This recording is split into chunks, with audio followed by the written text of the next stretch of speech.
বলছি ক্যাম্পাস পাসের নতুন প্রতিবেদনে আপনাদের সবাইকে স্বাগত। গত 21শে সেপ্টেম্বর আমাদের যে প্রতিবেশী দেশ শ্রীলঙ্কাতে রাষ্ট্রপতি নির্বাচন হলো এবং সেই রাষ্ট্রপতি নির্বাচনে জয়ী হলেন অনুরা কুমারা দিসানায়ক। এখন বলা যেতেই পারে যে হঠাৎ এটা কি আর এমন ব্যাপার, শ্রীলঙ্কা তো আমাদের একটা তো প্রতিবেশী দেশ, অত্যন্ত ক্ষুদ্র, অতএব এই দেশে কে প্রধানমন্ত্রী হলো বা কি হলো সেটা ভারতের মতো দেশের পক্ষে কি করে গুরুত্বপূর্ণ। একটা কথা খেয়াল রাখতে হবে যে ভারতের পক্ষে অতি অবশ্যই এটা অত্যন্ত গুরুত্বপূর্ণ ব্যাপার, কারণ ভারতের চারপাশে যে প্রতিবেশীরা রয়েছে তারাই কিন্তু ভারতের যে বিদেশ নীতি বা আভ্যন্তরীণ নীতি তৈরিতে সাহায্য করে এবং শুধু তাই নয়, আমাদের বিভিন্ন প্রান্তে যে সীমান্তবর্তী রাজ্যগুলোতে যে রাজনীতি তার অনেকটা কিন্তু এই প্রতিবেশী দেশগুলোর মাধ্যমেই কিন্তু নির্ধারিত হয়। যাই হোক, আলোচনাতে আসি যে 21শে সেপ্টেম্বর যে প্রেসিডেন্ট ইলেকশন হলো, সেই ইলেকশনে প্রায় 39 জন ক্যান্ডিডেট ছিলেন। এই 39 জনের মধ্যে প্রথম 5টি গুরুত্বপূর্ণ নাম নিয়ে একটুখানি বলে রাখি, তারপর প্রেসিডেন্ট ইলেকশনের যে সিস্টেম এবং আরও অন্যান্য যে ব্যাপার এবং ভারত এবং শ্রীলঙ্কার মধ্যে যে আগামী দিনগুলোতে কেমন সম্পর্ক থাকবে, বাণিজ্য থেকে শুরু করে আরও অন্যান্য রাজনৈতিক ব্যাপার, সেটা নিয়ে আলোচনা করব। প্রথমে বলি যে কারা কারা এই নির্বাচনে প্রধান প্রার্থী ছিলেন। প্রথমে নাম বলতে হবে রনিল বিক্রমসিংঘে। তিনি ইন্টারিম প্রেসিডেন্ট হিসাবে 2022-এর পর থেকে আজ পর্যন্ত এখনও কাজ চালাচ্ছিলেন এবং উনি পেশায় একজন লয়ার এবং ওনার যে রাজনৈতিক দল সেটা হচ্ছে ইউএনপি, ইউনাইটেড ন্যাশনাল পার্টি। আরেকজন গুরুত্বপূর্ণ যে ক্যান্ডিডেট তিনি হচ্ছেন সজিত প্রেমদাসা, 57 বছর বয়স। ইনি হচ্ছেন পার্লামেন্টে অপোজিশন লিডার এবং son of former president Ranasinghe Premadasa. ওনার বাবা একসময়তে শ্রীলঙ্কার প্রেসিডেন্ট ছিলেন, প্রেমদাসা ক্রিকেট স্টেডিয়ামও আছে। তারপরেই আমাদের এইবারে যিনি প্রেসিডেন্ট ইলেকশনে জয়ী হলেন অনুরা কুমারা দিসানায়ক। এর বয়স হচ্ছে 55 বছর। এর যে পার্টি, সেই পার্টির নাম হচ্ছে জেভিপি। সবাই বলে যে মার্কসিস্ট, পার্টিটা মার্কসিস্ট এবং উনি নিজেও একজন মার্কসিস্ট। আর তারপর রয়েছে নমল রাজাপক্সা, 38 বছর বয়স এবং উনিও রাজাপক্ষে ফ্যামিলির নবীনতম রাজনীতিক। আর রয়েছেন নুয়ান বোপাগে, 40 বছর বয়স। এটা স্ট্রাগল অ্যালায়েন্স বলে, পিপলস স্ট্রাগল অ্যালায়েন্স বলে একটা পার্টি করে উনি ওখানে নেমেছেন। এবারে এই যে এতগুলো ক্যান্ডিডেট, কে কার পক্ষে, আমাদের দেশের মতো ওখানেও তো একই রকম ব্যাপার আছে যে কে কার পক্ষে দাঁড়িয়ে কার ভোট কাটার জন্য দাঁড়িয়েছে, এটা তো বলা মুশকিল। শ্রীলঙ্কাতে সবশুদ্ধ ভোটারের সংখ্যা হচ্ছে, রেজিস্টার্ড ভোটারের সংখ্যা হচ্ছে 1,71,40,354। আর যিনি জিতলেন যে অনুরা কুমারা দিসানায়ক, তার দলের নাম হচ্ছে জনতা বিমুক্তি পেরামুনা, একটা মার্কসিস্ট দল। তো হঠাৎ এটা চমকে যেতেই পারেন যে এরকম একটা মার্কসিস্ট দল হঠাৎ শ্রীলঙ্কার মতো জায়গাতে, যেখানে সবসময় ধর্মে বা ভাষার ভিত্তিতে জাতি দাঙ্গা চলছে, একটা কমিউনিস্ট দল কি করে উঠে এলো এবং ভবিষ্যতে তার সঙ্গে তো একমাত্র নিকটবর্তী যে প্রতিবেশী একমাত্র প্রতিবেশী হচ্ছে ভারত। তা তার সঙ্গে কীরকম সম্পর্ক চলবে, তা পরবর্তী যে অংশে সেই ব্যাপারটা আলোচনা করব। আগে প্রেসিডেন্ট ইলেকশনের পদ্ধতি ব্যাপারটা একটু জেনে নিই, এবং কে কত ভোট পেয়েছেন এবং কার জয়ের মার্জিন কীরকম। শ্রীলঙ্কার যে প্রেসিডেন্ট ইলেকশনের কিছুটা অংশ ভারতের সঙ্গে মেলে, আবার কিছুটা অংশ ভারতের সঙ্গে মেলে না। যেমন ভারতের যে রাষ্ট্রপতি নির্বাচন, তাতে তো সাধারণ মানুষও ভোট দেন না, কিন্তু শ্রীলঙ্কাতে দেন। আবার ভারতের রাষ্ট্রপতি নির্বাচনে যেমন first preference, second preference, third preference আছে, তা তেমনি শ্রীলঙ্কার যে প্রেসিডেন্ট ইলেকশন, তাতেও কিন্তু first preference, second preference, third প্রেফারেন্সের ব্যাপার আছে। অনুরা কুমারা দিসানায়েক, সজিত প্রেমদাসা, রনিল বিক্রমসিংঘে, এই তিনজন ক্যান্ডিডেট প্রাথমিকভাবে 39 জন ক্যান্ডিডেটের ভেতর থেকে উঠে এলেন শ্রীলঙ্কার প্রেসিডেন্টের ইলেকশনের নিয়ম অনুযায়ী। এরপরে এদের যে ভোট, সেই ভোটগুলো গোনা হবে। ফার্স্ট প্রেফারেন্স, সেকেন্ড প্রেফারেন্স বা কার সঙ্গে কার কথা তফাৎ হলো বা না হলো সেটা বোঝার জন্য প্রথম 3 জনকে নেওয়া হয়, এবং তারপরে 36 জন বাতিল হয়ে গেলেন। এরপরে সিস্টেমটা কি না, প্রথম যে প্রেফারেন্স, ফার্স্ট প্রেফারেন্সে তো প্রথমেই আউট হয়ে গেলেন সজিত প্রেমদাসা, রনিল বিক্রমসিংঘে, তিনি থার্ড, অর্থাৎ তিনি বাতিল হয়ে গেলেন। পরে রইলেন অনুরা কুমারা দিসানায়েক এবং সজিত প্রেমদাসা। তা এদের ফার্স্ট প্রেফারেন্সে ভোট ছিল 56,34,915, আর সজিত প্রেমদাসা তার ভোট ছিল 43,63,035। এখানে নিয়ম হচ্ছে যে এরপরে কিন্তু যে সেকেন্ড প্রেফারেন্সে ভোটগুলো গোনা হবে, যতক্ষণ না পর্যন্ত কোনো একজন ক্যান্ডিডেট 50% ভোট পাচ্ছেন, ততক্ষণ পর্যন্ত কিন্তু এই গোনাটা চলতেই থাকবে। ফার্স্ট রাউন্ডে যদি দেখা যায় যে কোনো একজন 50%-এর বেশি পেয়ে গিয়েছিলেন, তাহলে ফার্স্ট রাউন্ডেই সেই ব্যাপারটা শেষ হয়ে যেত। কিন্তু ফার্স্ট রাউন্ডে তো একজন পেয়েছেন 42%, মানে অনুরা দিসানায়েক, দ্বিতীয় জন প্রেমদাসা তিনি পেয়েছেন 32%, আর তৃতীয় জন 17%। অতএব সেই জন্য সেকেন্ড রাউন্ডের গোনাগুনিটাও শুরু হলো, এবং এটা শ্রীলঙ্কার প্রেসিডেন্টের ইলেকশনে খুব একটা দেখা যায় না। তা সেকেন্ড প্রেফারেন্সের সমস্ত ভোট টোট মিলিয়ে দেখা গেল যে 50%-এর বেশি ভোট পেয়েছেন, 55.89% ভোট পেয়েছেন অনুরা দিসানায়েক, 57,40,179। আর যিনি সেকেন্ড সজিত প্রেমদাসা, তিনি পেয়েছেন 45,30,902, অর্থাৎ 44.11% অতএব জিতে গেলেন অনুরা কুমারা দিসানায়েক অফ জনতা জেভিপি পার্টির হয়ে। তো এই হচ্ছে সেখানকার নির্বাচনী যে পরিস্থিতি। এখন এখানে দেখুন, একটা চার্ট দেখাচ্ছি যে শ্রীলঙ্কাতে আজ পর্যন্ত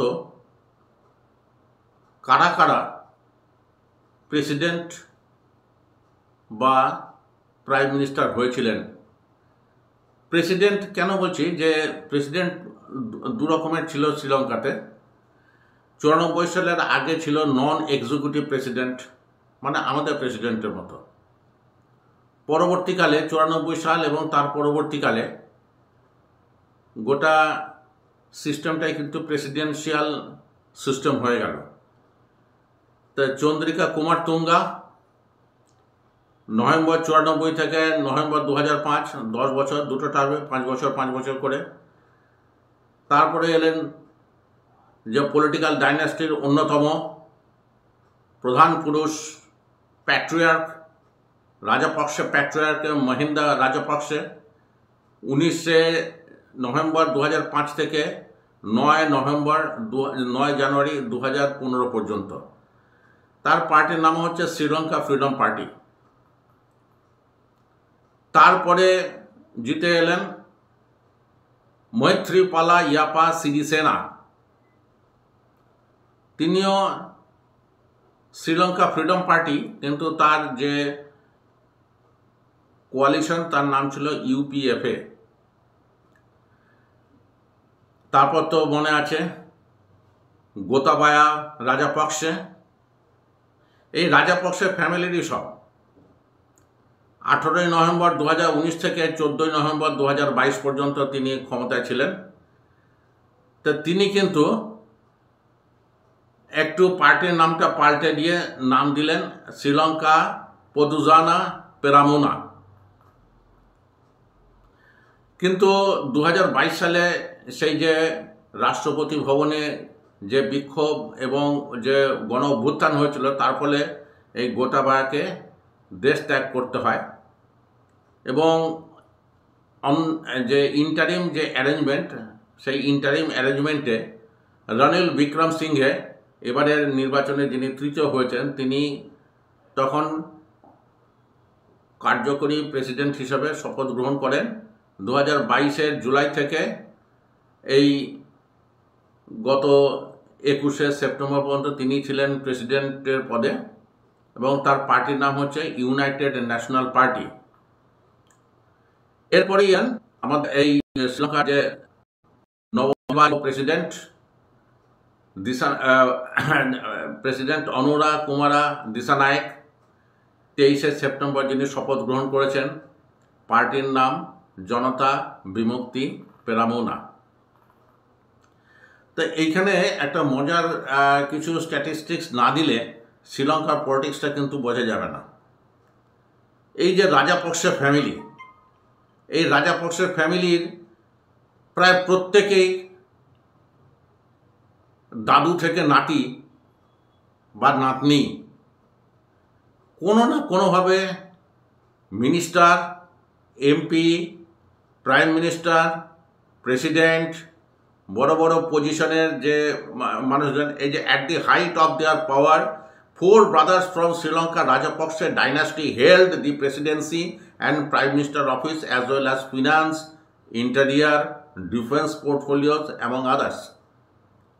একটা ফ্যামিলিতে যে 4 জন ভাই, তারা তাদের মধ্যে প্রায় সবাই কোনো না কোনোভাবে এই যে হাই পোস্টের সঙ্গে জড়িত, অর্থাৎ একটা পলিটিক্যাল ডাইনাস্টি চলছিল। Following the landslide victory in August elections, Sri Lankan President Gotabaya swore in a cabinet that included 2 of his brothers and 2 nephews. অর্থাৎ গোতাবায়া যিনি পরবর্তীকালে দেশ ছেড়ে যেতে বাধ্য হন, তার যে ক্যাবিনেট, তার ক্যাবিনেটে কিন্তু তার 2 ভাই এবং 2 জন ভাইপো এরা কিন্তু ক্যাবিনেটের মধ্যে ছিলেন। তো এই হচ্ছে শ্রীলঙ্কার যে রুলিং এলিট, অর্থাৎ কিনা এরা ধরেই নিয়েছেন যে শ্রীলঙ্কার যে নির্বাচন, তার মানে তাদের পারিবারিক যে সমস্ত সদস্য, এই রাজাপক্ষে ফ্যামিলির পারিবারিক সদস্যদের যে ক্ষমতা থাকার পুনর্নবীকরণ। তার তুলনায় এই অনুরা কুমারা দিসানায়েক তিনি অত্যন্ত একজন সাধারণ মানুষ। তার ব্যাপারে একটু পরে আসছি, কারণ তাকে নিয়ে তো এই এপিসোডটা। তিনি ভেজিটেবল বিক্রি থেকে শুরু করে হকারি কি করেছেন আর কি করেননি। যাই হোক, পরবর্তী পর্যায়ে যাওয়ার আগে শ্রীলঙ্কার যে ডেমোগ্রাফিটা একটু বুঝতে হবে, যে এই ধরনের যে ইলেকশন এবং তার যে রেজাল্ট এবং শ্রীলঙ্কাতে যে তামিল যে ফ্যাক্টরটা, সেটা কোথায় কিভাবে কি কাজ করেছে বা করেনি, এবং শ্রীলঙ্কাতে যে গৃহযুদ্ধ হলো কেন এবং তার লেটেস্ট কি পজিশন, তা সেগুলো সমস্ত কিছু তো বুঝতে হবে। এই যে রেজাল্ট হওয়ার আগে হঠাৎ একটা দ্বীপ রাষ্ট্র যে সাম্যবাদী পথে চলে গেল, তার ইতিহাসটা একটু খুঁজে দেখা দরকার। পরবর্তী পর্যায়ে আমরা দেখছি যে শ্রীলঙ্কার যে ডেমোগ্রাফি এবং তার যে গৃহযুদ্ধের বিবরণ। শ্রীলঙ্কার যে 2012 সালের যে সেন্সাস হয়েছিল, সেই সেন্সাস অনুযায়ী সেখানে বুদ্ধিস্ট মানে বৌদ্ধ ধর্মাবলম্বীদের সংখ্যা হচ্ছে 70%, এবং হিন্দু তারা হচ্ছে 12.6 বা 12.6%, ক্রিশ্চিয়ানস 6.2%, and Roman Catholic 1.4%,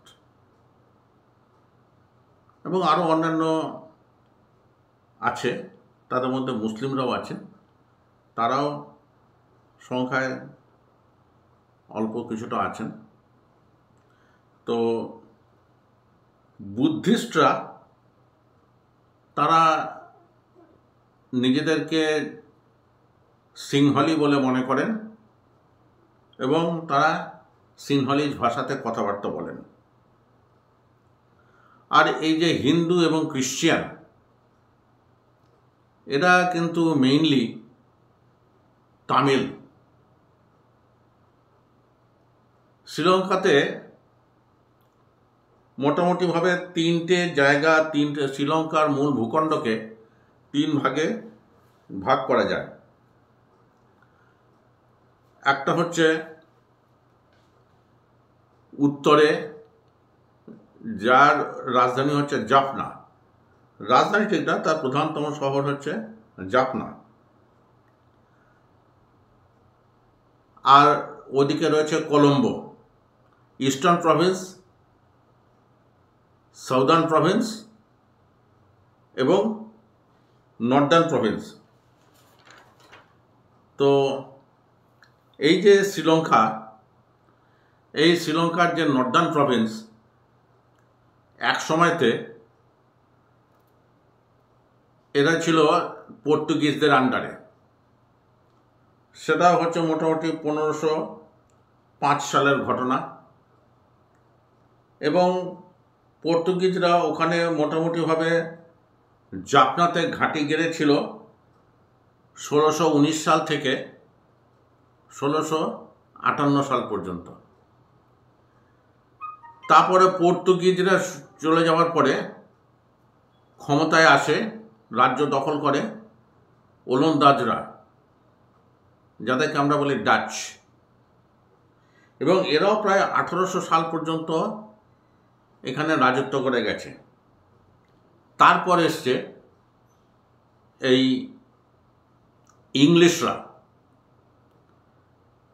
ইংরেজরা 1948 সালে শ্রীলঙ্কা ছেড়ে চলে গেছে। এরা শ্রীলঙ্কাকে আর ভাগাভাগি করতে পারেনি ভারতের মতো, কারণ একটা অখণ্ড যে ভূখণ্ড, তাকে ভাগাভাগি করা যেভাবে সম্ভব, শ্রীলঙ্কাকে তো সেভাবে ভাগাভাগি করা সম্ভব না, কারণ সমুদ্রের মাধ্যমে শ্রীলঙ্কা এমনিতেই ভারতের থেকে আলাদা। এবং যাওয়ার সময়তে একটা সংবিধানও রচনা করে দিয়ে গিয়েছিল, যেখানে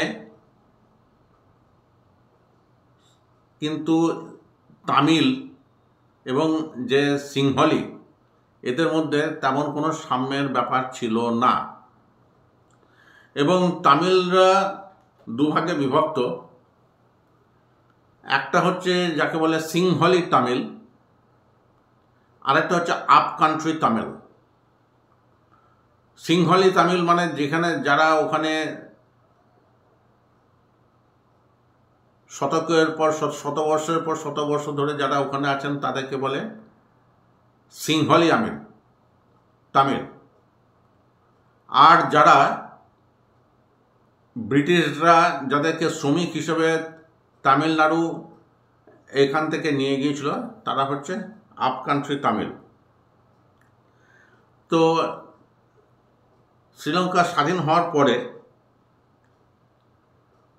সেখানে যে তামিলরা ছিলেন, তাদের সামনে অপশন রাখা হয় সেই ভারতের সঙ্গে পাকিস্তানের পপুলেশন এক্সচেঞ্জের মতো, যে তোমরা ভারতে চলে যেতে পারো অথবা শ্রীলঙ্কাতেও থাকতে পারো।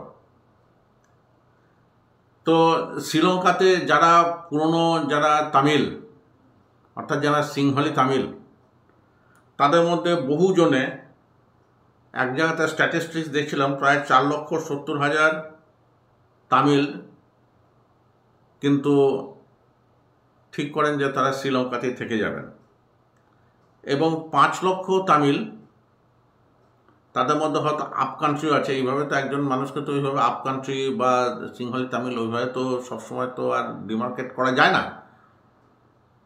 তো যাই হোক, তো এইভাবে তাদের মধ্যে একটা ভাগাভাগি হওয়ার চেষ্টা হলো, কিন্তু সবাই কিন্তু যে যার নিজের মতো জায়গাতে কিন্তু নাগরিকত্ব পেলেন না।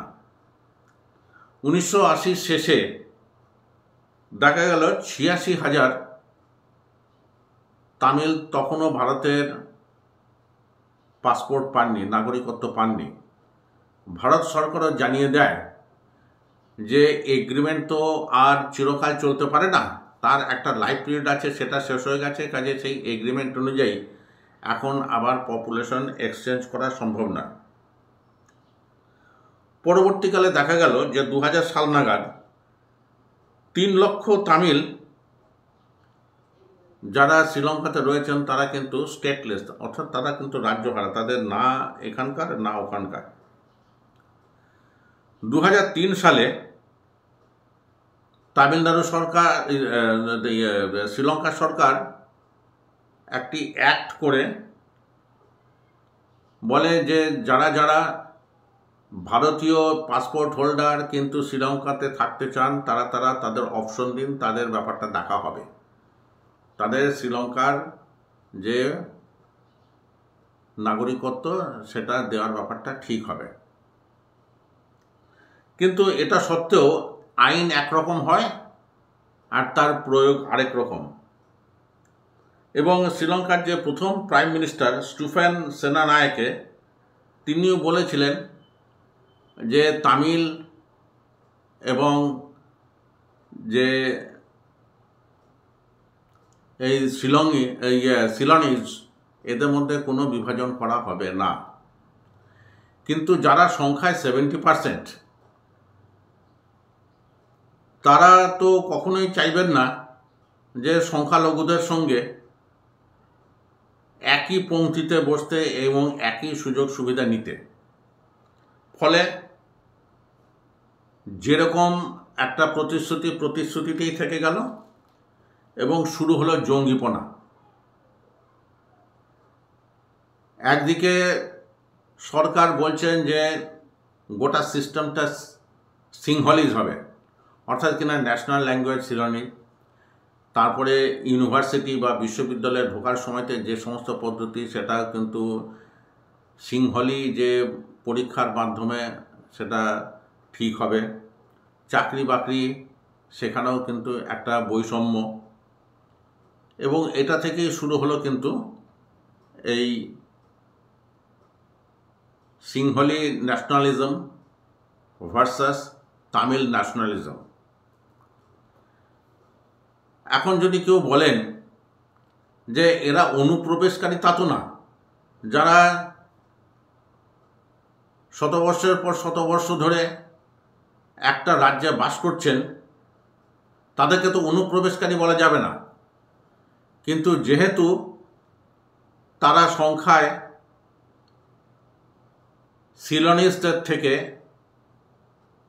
অনেক অনেক কম, অতএব পৃথিবীর সর্বত্র সংখ্যালঘুদের সঙ্গে যা ঘটে থাকে সেখানেও তাদের সঙ্গে সেটাই ঘটল,